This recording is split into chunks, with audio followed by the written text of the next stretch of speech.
Hello, this is Dr. Scott Catino of Henley Putnam University, and today in this video lecture I would like to briefly give an overview of the dissertation proposal. The dissertation proposal is obviously a major part of structuring and preparing to research and write your dissertation, and it's also an important exercise in FRP 800, the directed dissertation research. So we want to understand that assignment better. But here in the second objective, I know we want to, in a larger sense, develop the qualities, the focus, the scope, and organization of your research at the dissertation stage. And that is very important to understand. And the third aspect here, or objective I have, is to understand the individual elements of the dissertation proposal and how they relate to each other. And what I'm also going to do in this video lecture is not only to give you the information you need to complete the dissertation proposal, but also help you prepare for the next assignment, which naturally rolls in or develops from it, the research plan. So let's go right into it. What is the dissertation proposal? The dissertation proposal is the document demonstrating the focus, structure, organization, relevancy, methods, and plan of your dissertation research. The idea here is you want to begin your research in an orderly fashion and gain the focus and structure of your project and be able to bring it before your committee so they can help you shape that and to help you structure it so that you can have the best quality research you can conduct and an excellent high quality dissertation. The dissertation proposal is thus pivotal. It is indeed your cornerstone of your research and a way to get started effectively. What are the specific sections or elements of the dissertation proposal?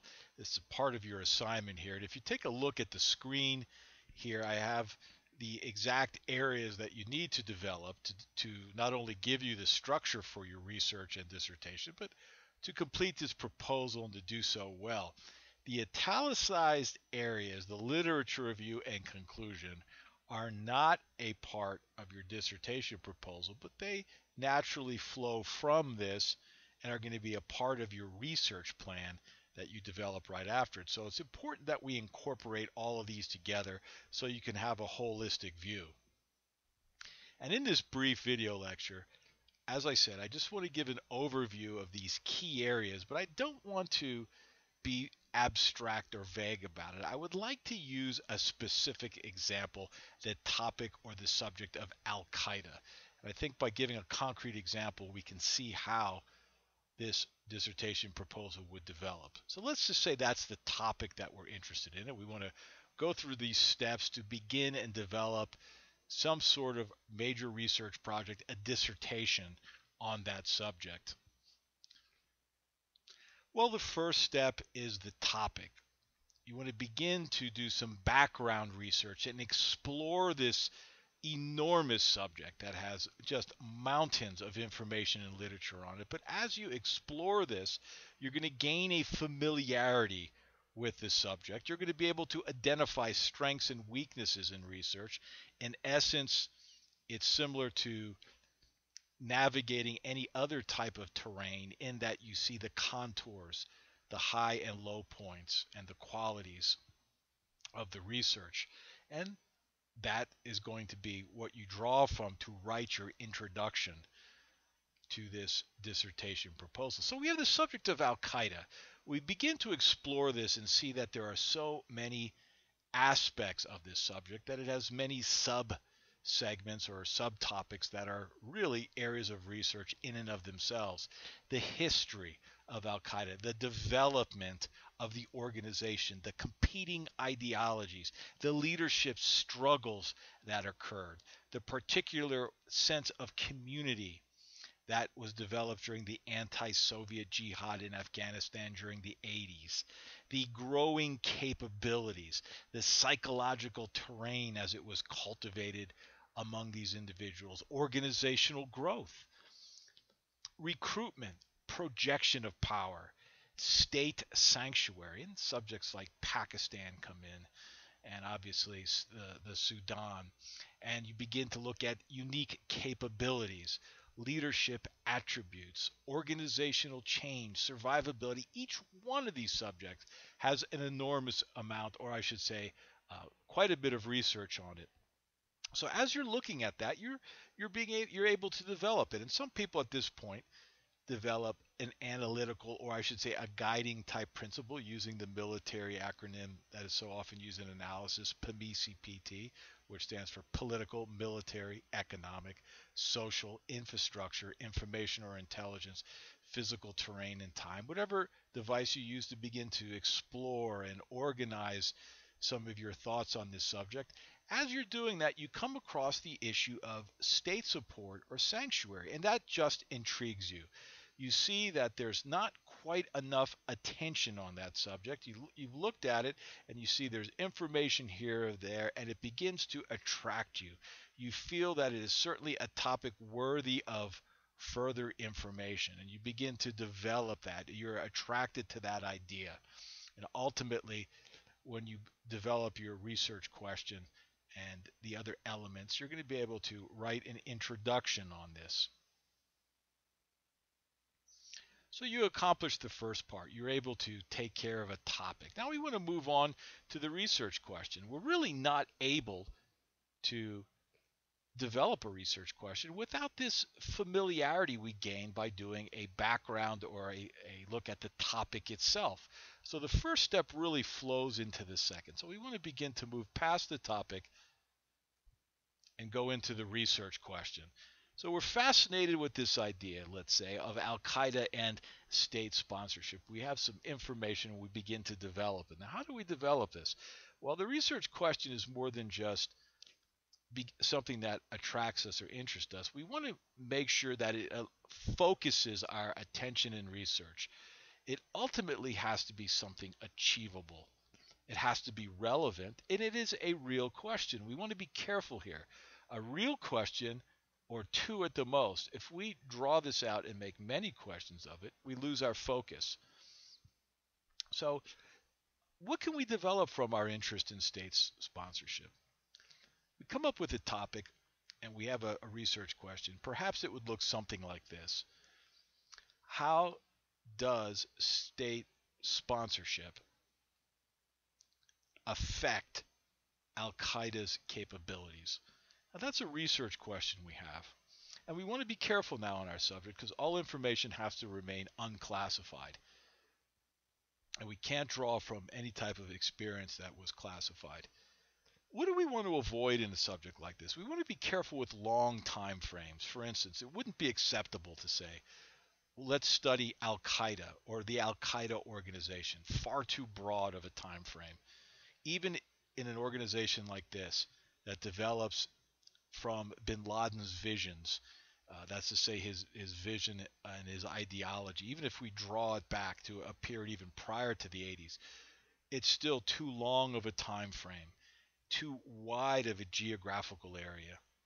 We have to be careful with generalizations. Sometimes people would approach this and say, I want to study the effectiveness of Al-Qaeda operations. That's far too general of a concept to deal with because it just branches into so many different areas that there wouldn't be enough time or resources to exhaust that. And keep in mind, whatever your question is that you put forward as your research question, you are bound to answer it.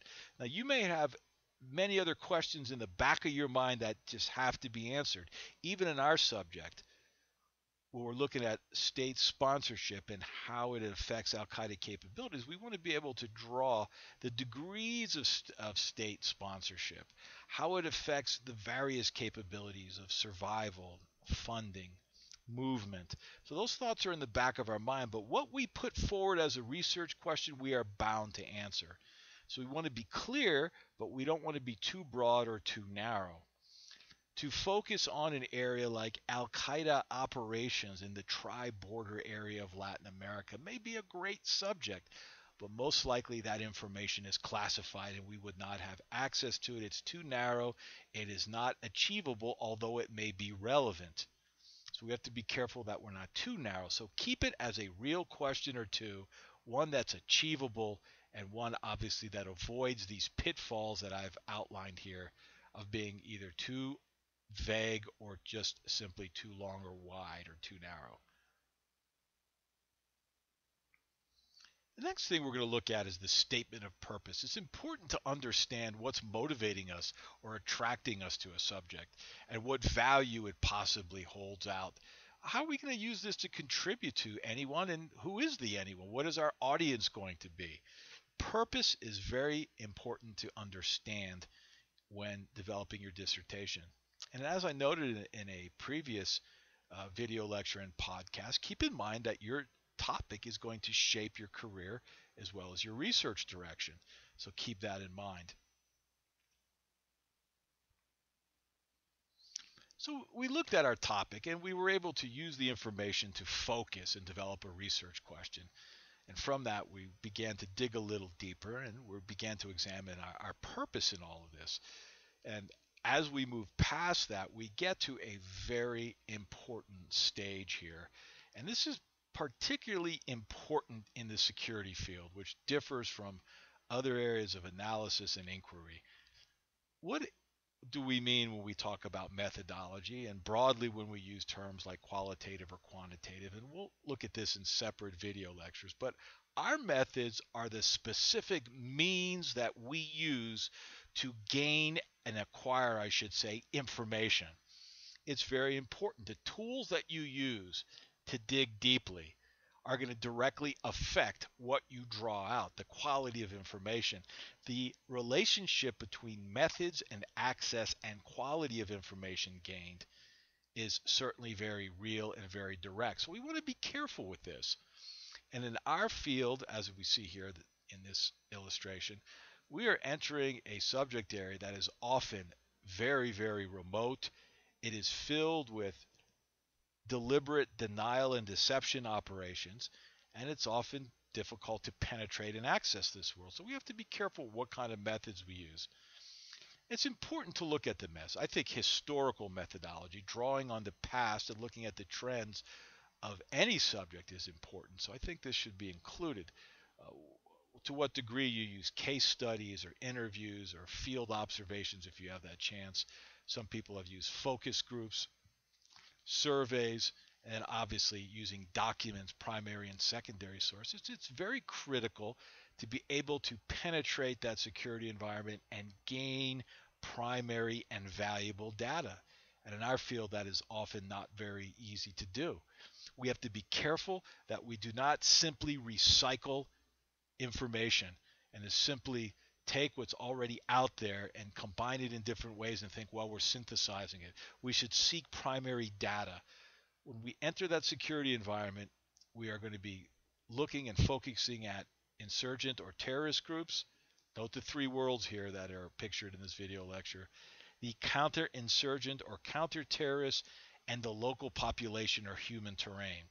All three of these major areas constitute the fountain, if you'll have that term, of primary data. Now, that's not to say there are not biases and distortions in these areas, but being able to access that, and then perhaps later on look at secondary sources, and particularly when we look at the literature review, is going to be important. But penetrating that environment is critical, and our research methods are obviously a direct relationship to the quality of information that we gain. And we'll have more on this later. The literature review, is not a part of your dissertation proposal that you're working on, but it flows naturally into the next assignment. And so it's important that ultimately you are going to take this subject further in your research and explore the literature. You're going to develop an expertise in the literature to understand where, or I should say to identify gaps in knowledge, errors in perspective, underdeveloped research areas, and even areas that are not simply given the level of importance and understood in their intensity.